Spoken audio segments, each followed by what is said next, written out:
우리 주 예수님께서 우리를 구원하신 은혜, 우리 받은 하나님의 자녀들은 우리의 삶을 이제 하나님이 기뻐하시는 거룩한 산 제사로 드리라, 살아있는 제물로 드리라고 하신 겁니다. 그것이 바로 영적인 예배고 우리 삶 전체를 드리는 그런 제사와 같은 삶인데, 그러기 위해서 이제 쭉 실천 사항들이 쭉 나오는 거예요. 먼저는 우리가 이 세대를 본받지 말고 마음을 새롭게 함으로 변화를 받아 하나님의 뜻을 분별해라, 이런 실천 사항을 나오고, 그 다음에 이제 3절부터는 조금 더 어떻게 적용해야 될지, 그냥 막연하잖아요. 새롭게 살아라 그러면 좀 막연하니까 이제 구체적인 걸 얘기해 줍니다. 3절부터 교회 안에서의 모습을 먼저 구체적으로 얘기해 주고 있습니다. 3절부터 8절까지. 그 교회 안에서 우리의 모습은 두 가지로 요약할 수 있는데, 첫째는 겸손이고 둘째는 섬김의 모습입니다. 사람들은 우리가 공동체 속에서 살아가게 되어 있잖아요. 외딴섬에서 홀로 살 수 없듯이 교회 안에서 성도들도 요즘에 보면은 막 유튜브로 보고 뭐 온라인 예배를 드린다 그래서 공동체로 들어오지 않고 각자 신앙생활 하려고 하는데, 하나님은 우리를 그렇게 부르지 않으셨거든요. 우리가 외딴 섬에서 혼자 살아갈 수 없는 거하고 똑같습니다. 공동체 안으로 들어와야 돼요. 공동체 안에서 서로 부딪히더라도 섬김이 있으면서 이렇게 얼굴을 마주 보면서 신앙생활을 해야 되는, 그래서 교회를 주셨는데 그 안에서 이제 어떻게 해야 되는가라는 것을 말씀하고 있습니다. 겸손하고 섬기는 모습. 로마 교회 성도들을 이렇게 편지를 쓰면서 그들의 태도가 교회 안에서 자칫 잘못하면은 교만하거나 이기적인 태도, 겸손과 섬김의 반대잖아요. 교만하거나 이기적인 태도, 이런 태도가 있었을 수도 있겠다라는 추정을 할 수가 있습니다. 그래서 3절에 내게 주신 은혜로 말미암아 너희 중 각 사람에게 말하노니 라면서 마땅히 생각할 그 이상의 생각을 품지 말라는 겁니다. 이것이 바로 교만한 마음을 품지 말라는 것을 좀 약간 애둘러서 말하는 거예요. 마땅히 생각할 그 이상의 생각을 품지 말라. 교만한 사람은 자신의 분수와 처지에 넘치는 생각을 하는, 자기 자신을 과대평가하고 남들이 자신을 생각하는 것보다 더 높게 생각을 한답니다. 그래서 그것이 교만한 생각인데, 그런 생각을 하지 말고 오직 하나님께서 각 사람에게 나눠주신 믿음의 분량대로 지혜롭게 생각해라. 좀 쭉 풀어놨지만 한마디로 겸손하라는 겁니다. 겸손하라. 각 사람의 믿음의 분량대로 지혜롭게 겸손하게 생각해라. 하나님께서 우리에게 믿음의 분량들을 다 주셨고, 각각 교회 안에서 우리가 모이는데 다 조금씩 다 달라요. 사람들은 그리스도인이 모여도 다 똑같지가 않습니다. 그리고 교회 와서 맡은 직분도 다 다릅니다. 그 직분, 내가 믿음 안에서 하나님께서 나에게 이 직분을 주셨다면 그 분량 안에서만 내가 생각하면 되는 것입니다. 그러면서 4절, 5절을 보면 이렇게 되어 있습니다. 우리 몸에 지체가 있는데 지체가 각 직분을 가졌다라는 것이고, 마찬가지로 우리도 그리스도 안에서 한 몸이 돼서 지체가 되었다라는 겁니다. 몸의 지체라는 것을 말 그대로 사람의 몸을 얘기하는 겁니다. 사람의 몸에 붙어있는 여러 가지 부분들이 있다는 거예요. 팔이 있고 다리가 있고 손이 있고 머리가 있고 눈이 있고 코가 있고 입이 있고, 한 사람의 몸에 여러 개의 지체를 가졌다는 것입니다. 그러나 같은 직분을 가졌지 않았다는 거, 역할이 다 다르다는 거예요. 손이 하는 역할이 있고, 다리는 걸어가는 역할을 하고, 머리는 생각하고, 눈은 보는 역할, 코는 냄새 맡고, 입은 말을 하고, 먹고, 귀는 듣는 역할. 우리 하나의 몸 안에 각각 다른 직분을 갖고 있다. 지체들이 마찬가지입니다. 교회 안에서도 그리스도의 몸된 교회를 이루는 성도들이 모였을 때 각각 다른 역할을 하고 있다. 다른 직분을 가지고 있다는 겁니다.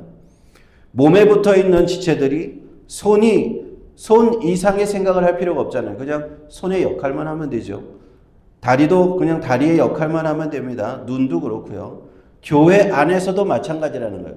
교회 안에서 각각의 직분에 맡은 역할 이상은 생각할 필요 없다라는 겁니다. 내가 받은 그 은사, 직분의 분량대로만, 믿음의 분량대로만 생각하면 교만해지지 않는다라는 걸 예고하면서 6절, 7절, 8절에 이제 거기에 대해서 쭉 설명을 하는데 7가지 은사가 6절, 7절, 8절에 나옵니다. 첫 번째는 예언의 은사, 두 번째 섬기는 은사, 가르치는 은사, 건의하는 은사, 구제하는 은사, 다스리는 은사, 긍휼을 베푸는 은사 7개가 이렇게 쭉 나오는데 하나님께서 우리 교회에게 성도들에게 성령을 통해서 나눠주신 각각의 믿음의 분량대로 나눠주신 그 은사가 있다는 겁니다. 그 은사대로 거기에 맞게 믿음 가운데 겸손하게 행하고 섬기면 된다는 얘기를 하는 거예요.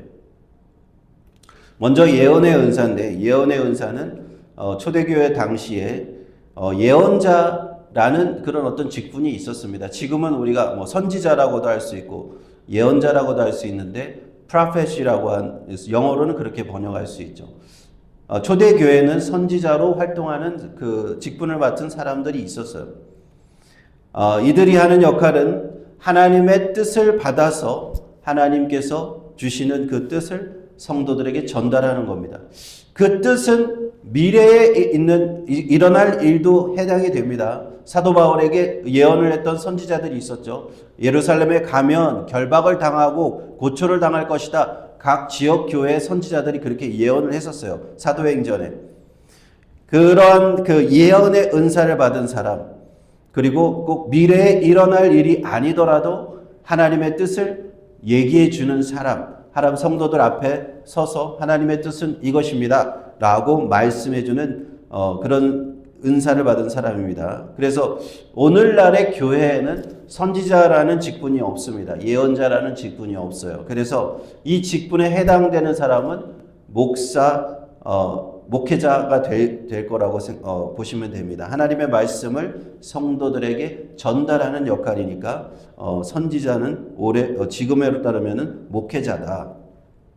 근데 물론 우리 목회자들은 지금은 앞으로 일어날 일에 대해서 막 예언하고 그런 일들은 그런 일을 하는 직분자는 아닙니다.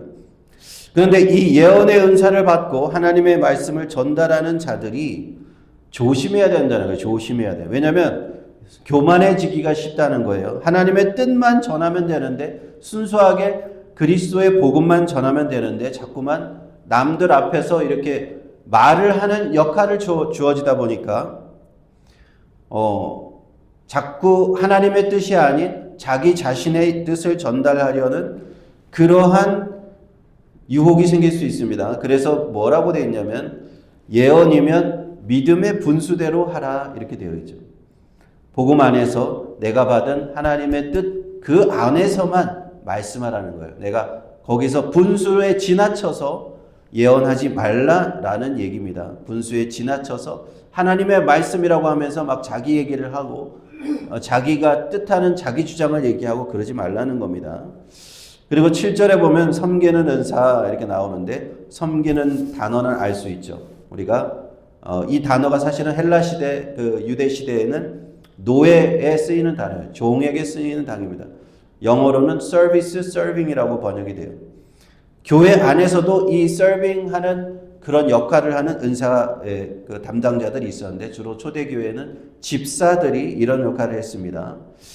예수님께서 성도들의 제자들의 발을 씻기셨잖아요. 마찬가지로 성도들을 여러 가지 모양에 있어서 섬기는 그런 사람들, 그런 은사를 받은 사람들이 자신의 받은 대로 그렇게 행하면 된다. 겸손히 행하면 된다.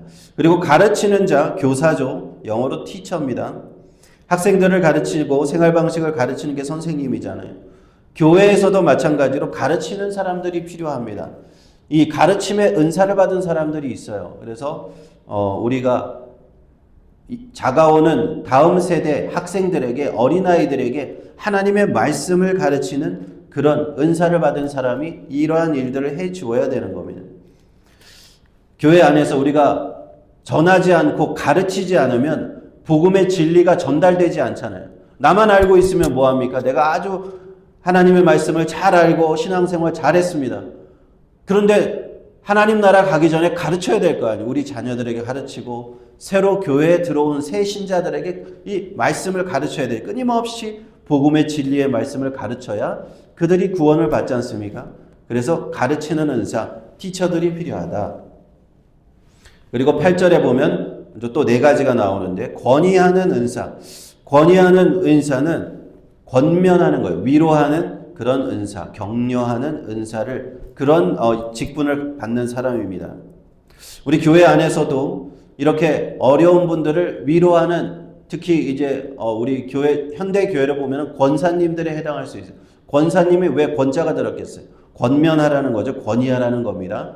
그래서 남들을 어려운 사람들, 마음이 아픈 사람들, 힘든 사람들을 이렇게 위로하는 그런 역할을 받은 직분을 받은 사람들은 그렇게 또 성실하게 겸손한 마음으로 하면 되고 구제하는 자는 초대교회 안에서 우리 사도행전에도 나오지만 과부들을 주로 구제를 많이 했다고 나오잖아요. 어려운 성도들에게 재정을 담당해서 오늘날로 말하자면 그 재정부라고 할 수 있어요.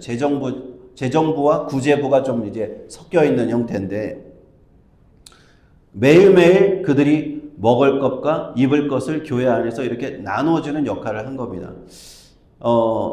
당시에는 좀 오늘날과 달리 교회 안에서도 굉장히 가난한 사람들이 많았단 말이에요. 가난한데 그냥 약간 먹고 살기 힘들어요. 가난이 아니라 당장 내일 아침 먹을 음식이 없을 만큼 가난한 사람들이 교회에 있었단 말이에요. 그런 사람들에게 이제 음식을 나눠주고 옷도 나눠주고 그들의 그 필요한 그 생필품을 이제 제공해주는 그런 사람이 이제 구제하는 자라고 그들은 어떻게 해야 되느냐? 성실하게 해야 된다. 성실하게. 순수하고 성실하고 정직하게 내 맡은 바 사명을 감당하면 된다라는 것이고 다스리는 은사가 나옵니다. 다스리는 은사는 어떻게 보면은 교회 안에서 지도자들을 얘기하는 지도자들.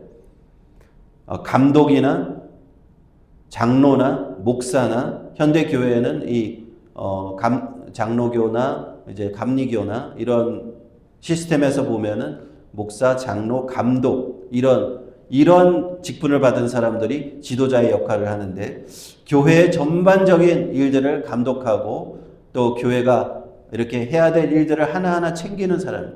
이런 사람들은 어떻게 해야 된다고 되어 있습니까? 부지런해야 된다.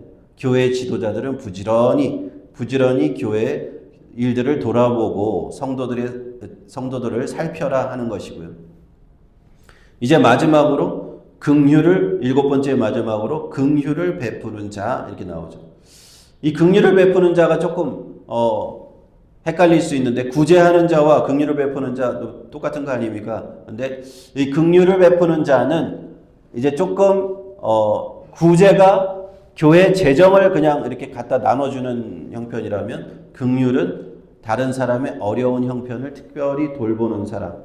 예를 들어서 뭐 아프신 분들을 찾아가서 환우들을 찾아가서 이제 병원에 가서 위로하고 그들의 여러 가지 사정들을 돌보면서 이렇게 요즘 말로 말하면 한 신방 전도사님 정도의 은사를 받았다라고 생각할 수 있어요. 그래서 긍휼을 베푸는 자는 어떻게 해야 되느냐? 즐거움으로 해라.